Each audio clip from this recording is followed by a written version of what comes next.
Hello friends, आज हम बात करने वाले हैं लॉर्ड कॉर्नवालिस, जो गवर्नर जनरल जो लॉर्ड कॉर्नवालिस के बारे में। इसके पहले हमने रॉबर्ट क्लाइव या वारेन हेस्टिंग्स के बारे में बात कर चुके हैं। आज हम लॉर्ड कॉर्नवालिस के बारे में। इससे पहले हम बता दें आपको हमारा वीडियो पसंद आए तभी सब्सक्राइब करें, नहीं तो आप स्किप कर सकते हैं। और कमेंट में भी आप लिख सकते हैं कि हमारा वीडियो कैसा लगा। चलिए हम लॉर्ड कॉर्नवालिस, ये जो गवर्नर जनरल नेक्स्ट थे, उनके बारे में बात कर लेते हैं। ये जो 1773 से 1793 तक अपने जो कार्यकाल में रहे, ये भी काफ़ी इम्पोर्टेंट थे। मतलब ये यूपीएससी के जो एग्ज़ाम इनमें काफ़ी इम्पोर्टेंट हैं। भारत में सिविल सेवा और जो पुलिस के जनक इन्हें ही माना जाता है। और जो इन्हीं के जो काल में 3 काम इन्होंने किए थे, जो काफ़ी यूपीएससी के जो एग्ज़ाम में काफ़ी ये पूछे जाते हैं। सिविल सेवा और जो पुलिस व्यवस्था, जो स्थायी बंदोबस्त। इस योजना को सर जॉन सॉर ने बनाया था। इन्होंने लागू किया था, पर बनाया इनको सर जॉन सॉर ने।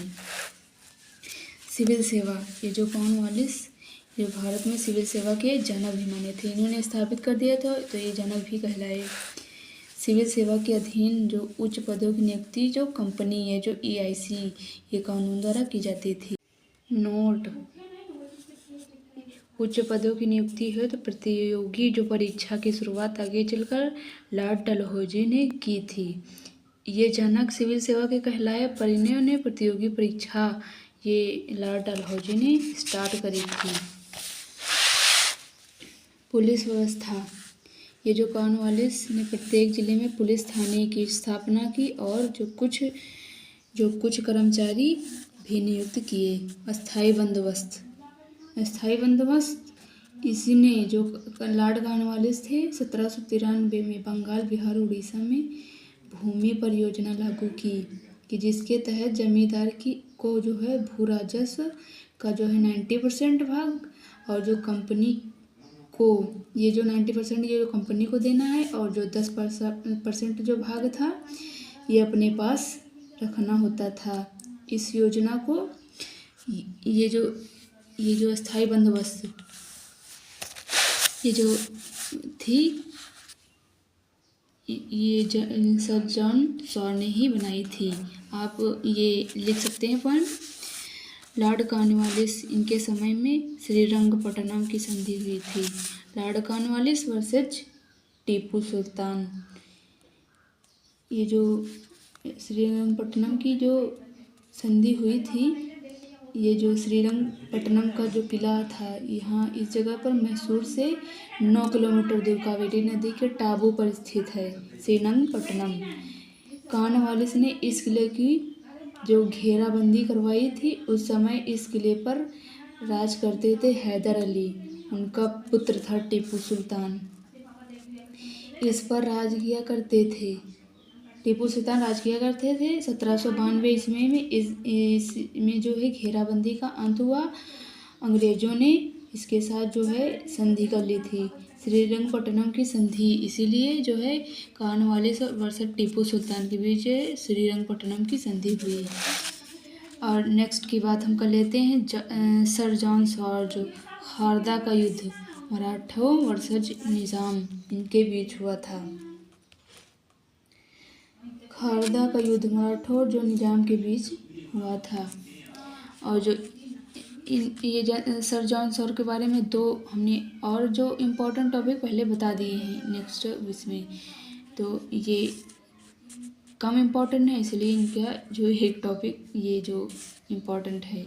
और नेक्स्ट थे लॉर्ड वेलेस्ली, 1798 से 1805 ईस्वी तक रहे। इन्हें जो बंगाल के शेर के नाम से जाना जाता है।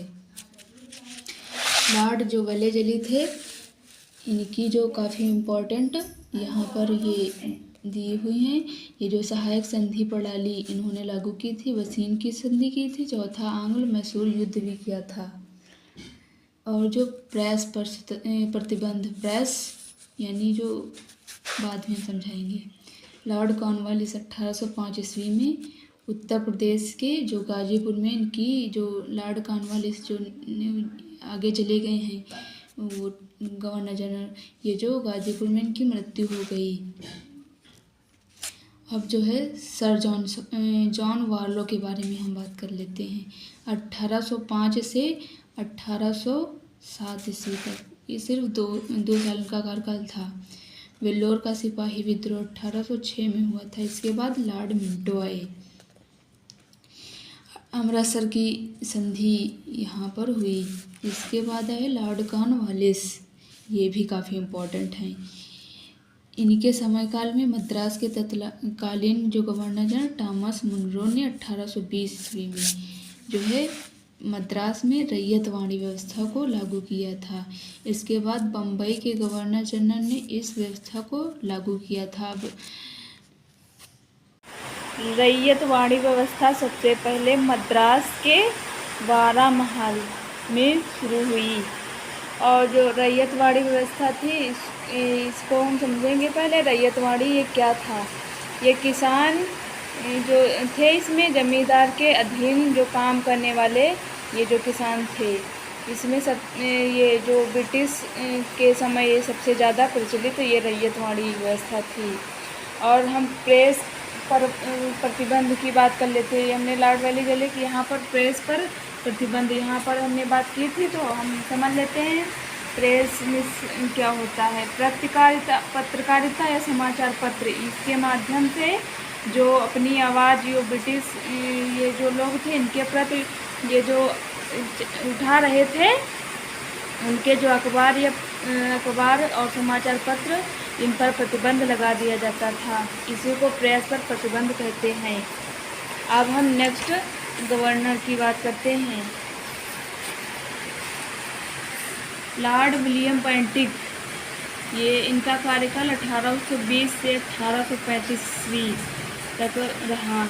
इनके समय काल में 1833 में चार्टर एक्ट आया। इस चार्टर एक्ट से बंगाल का जो गवर्नर जनरल अब भारत को गवर्नर जनरल कहलाने लगा। और जो विलियम बेंटिक थे ये भारत के जो पहले गवर्नर जनरल बने। इसमें जो है राजा राम मोहन राय के साथ मिलकर सती प्रथा पर प्रतिबंध लगा दिया गया। और जो ठगी प्रथा पर बैन लगा दिया गया। ठगी प्रथा उसे कहते हैं जो अपने जो आपराधिक जो प्रथा थी, आपराधिक प्रथा, ये जो ठगों का जो संगठित समूह था, ये जो यात्रियों का सामान ये लूट लेते थे, उनकी हत्या कर देते थे। ये ठगी प्रथा, इसके ये जो 17वीं या जो 18वीं 19वीं शताब्दी में ये काफ़ी प्रचलित थी ठगी प्रथा। और जो 1835 में इन्होंने कलकत्ता में मेडिकल जो कॉलेज की स्थापना की। और जो अंग्रेज़ों को भारत में जो उच्च शिक्षा, ये जो है अंग्रेज़ों ने अपना माध्यम बनाया, उच्च शिक्षा का माध्यम बनाया। नहरें, सड़कें जैसी कई सार्वजनिक सुधार किए। और 10वें थे चार्ल्स मेटकाफ। 1835 से 1836 ईस्वी में शासनकाल में प्रेस को स्वतंत्रता दिलाने के लिए एक प्रमुख काम किया। इन्होंने स्वतंत्रता को, ये जो प्रेस को, इसको स्वतंत्रता, नेक्स्ट वीडियो में हम ऑकलैंड की बात करेंगे।